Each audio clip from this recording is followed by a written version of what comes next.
முடிதாங்கி மலையேறி 18 படியேற பக்தர்களை வரவேற்கும் மெய்யன்பு சுவாமி.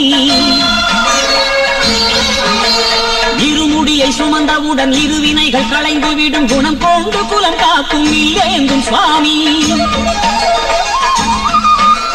தன் பக்தர் தவறுக்கு தானேதான் பொறுப்பேற்று ஒரு பக்கம் சாய்ந்திட்ட ஓங்கார சுவாமி. மதமின்றி இனமின்றி மலையேறி வருவோர்க்கு மனம் போல வரம் நல்கும் போர்க்கன்னி சுவாமி.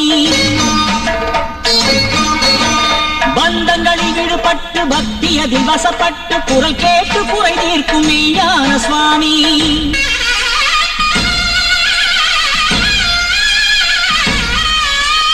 ஐயப்ப தேவாய நமக அருள்